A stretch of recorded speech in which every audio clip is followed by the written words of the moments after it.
Assalamualaikum warahmatullahi wabarakatuh. Perkenalkan, nama saya Mulazimatul Afifah dari Program Studi Ilmu Tasawuf Semester 5, Institut Studi Al-Quran dan Ilmu Keislaman Sunan Pandangaran, Yogyakarta. Dalam video kali ini, saya akan sedikit menjelaskan tentang makalah saya yang berjudul Pengaruh Lingkungan Pertemanan Terhadap Ketaatan, tinjauan Kitab Al-Hikam karya Syekh Ibnu Athaillah Al-Askandari. Dalam Islam, teman yang baik berfungsi sebagai pendorong untuk berbuat kebaikan dan menjaga iman. Teman yang soleh dapat mengingatkan kita akan kewajiban ibadah dan membantu memperbaiki kualitas spiritual kita. Rasulullah SAW menekankan bahwa seseorang akan dipengaruhi oleh agama temannya, sehingga memilih teman yang baik adalah langkah penting untuk mencapai ridha Allah. Dengan demikian, pertemanan yang positif dapat meningkatkan ketaatan dan keberkahan dalam hidup. Dalam konteks modern ini, pengaruh budaya luar dan globalisasi membuat banyak ajaran Islam yang fundamental dipandang aneh dan tidak relevan. Generasi muda terpapar oleh nilai-nilai Barat melalui media sosial dan gaya hidup modern. Seringkali mereka mengalami krisis identitas, merasa terjebak antara tuntutan budaya dan juga panggilan agama. Al-Hikam karya Ibnu Athaillah menekankan pentingnya memilih teman yang dapat meningkatkan ketaatan kepada Allah. Dalam kitab ini dinyatakan bahwa sahabat yang baik adalah mereka yang mampu meningkatkan semangat ibadah dan mengingatkan kita akan kewajiban agama. Teman yang soleh tidak hanya memberikan dukungan moral, tapi juga menjadi pengingat untuk menjauhi kemaksiatan dan mendekatkan diri kepada Allah. Dalam konteks zaman sekarang yang sering mengabaikan nilai-nilai spiritual, pertemanan yang positif sangat diperlukan untuk menjaga iman dan ketaatan individu. Kitab Al-Hikam adalah karya monumental yang ditulis oleh Syekh Ibnu Athaillah Askandari antara tahun 1250 Masehi hingga 1310 Masehi. Kitab ini berisi aforisme dan panduan spiritual bagi para salik dalam menempuh perjalanan menuju Allah. Dengan bahasa yang indah dan kiasan yang mendalam, Al-Hikam menyampaikan ajaran tasawuf yang kaya makna, menjadikannya sebagai rujukan penting dalam kajian spiritual di kalangan muslim termasuk di Indonesia. Kitab ini dianggap sebagai salah satu karya terbaik dalam tradisi tasawuf, menggabungkan refleksi pribadi penulis dengan prinsip-prinsip Islam. Ibnu Athaillah Askandari lahir di Iskandariah, Mesir pada tahun 648 Hijriah. Beliau adalah seorang ulama dan tokoh sufi terkenal dari Tarekat Syadziliyah. Ia dikenal dengan nama lengkap Tasyadin Abu Fadl Ahmad Ibnu Muhammad bin Abdul Karim Ibnu Athaillah. Setelah beliau ini menuntut ilmu di Iskandaria, beliau pindah ke Kairo, di mana ia mengajar fikih mazhab Maliki dan menjadi syekh besar dalam tasawuf. Beliau meninggal pada tahun 709 Hijriah atau bertepatan 1309 Masehi. Beliau dikenang sebagai salah satu pemikir sufi terpenting dalam sejarah Islam. Nah, dalam kitab Al-Hikam ini, pertemanan disinggung dalam dua bab pembahasan. Syarhul Hikam cetakan Imro'atullah Surabaya di dalam halaman 31 dan juga di dalam halaman 37. Di dalam kitab Al-Hikam halaman 31 membahas mengenai taat.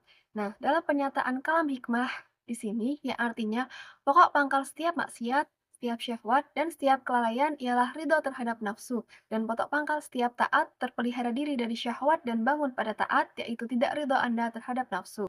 Demi sesungguhnya jika Anda bersahabat dengan orang yang jahil dan tidak ridho ia terhadap nafsunya adalah lebih baik bagimu daripada bersahabat dengan orang yang alim, tunduk ia kepada nafsu. Maka barang manakah ilmu yang dapat bermanfaat bagi orang alim yang ridho ia pada nafsunya, dan barang manakah kejahilan yang sanggup merusakkan terhadap si jahil yang tidak ridho ia pada nafsunya. Poin pertama yang dapat dipahami ialah memenuhi keinginan hawa nafsu akan menutupi kekurangan diri dan membuat kita sulit untuk melihat kesalahan dalam diri kita. Yang kedua ialah mematuhi perintah Allah itu baik secara lahir maupun batin. Yang ketiga, kita juga diharuskan memiliki sifat al-ifah, yaitu menjaga diri dari perbuatan buruk dan menjaga moral. Yang keempat ada al-yaqodah, yaitu selalu sadar dan waspada terhadap segala sesuatu yang diridhoi Allah. Nah, kalam tersebut juga menegaskan bahwa berteman dengan orang yang tidak mengikuti hawa nafsu lebih baik daripada orang alim yang tunduk pada nafsu.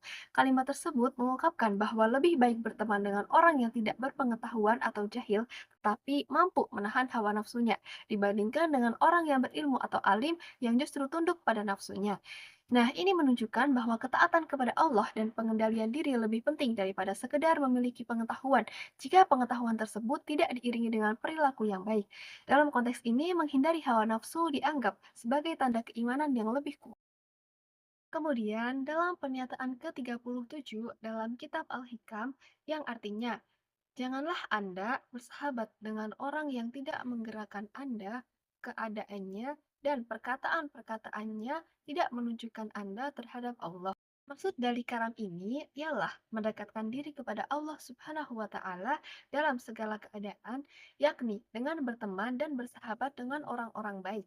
Berteman dan bersahabat itu adalah menentukan untuk sampai atau tidaknya kita kepada cita-cita dan tujuan hakiki untuk apa kita diciptakan oleh Allah Subhanahu wa Ta'ala ke alam dunia ini. Dalam kitab Al-Hikam, pergaulan dengan orang-orang baik itu terbagi menjadi dua bagian. Yang pertama ialah pergaulan yang disebut dengan suhbatul irodah, yang maksudnya ialah pergaulan menyerah diri menurut kehendak sahabat dan teman kita tadi. Nah, pergaulan dalam tingkat ini biasanya ialah pergaulan kita dengan seorang guru besar, di samping ia mempunyai pengetahuan yang banyak dan mengamalkan ilmunya, serta selalu menuntun manusia kepada jalan kebaikan. Yang kedua ialah pergaulan yang disebut dengan suhbatut tabaruk, yakni pergaulan dan persahabatan dengan orang-orang baik agar kita menjadi anggota atau jamaah daripada mereka dengan mengikuti peraturan-peraturan yang diatur oleh mereka. Pergaulan dalam tingkat kedua ini ialah pergaulan dengan orang-orang baik untuk dapat meniru mereka dalam segala kebaikan, baik yang bersifat pribadi, apalagi yang bersifat jamaah. Nah, pokok dari pembahasan ini ialah kita diharuskan untuk memilih lingkungan pertemanan sebagai salah satu upaya untuk mempertahankan ketaatan kita dan mencari lingkungan yang dapat menegur kita di saat kita bermaksiat. Sekian presentasi makalah dari saya. Banyak kurangnya saya. Wassalamualaikum warahmatullahi wabarakatuh.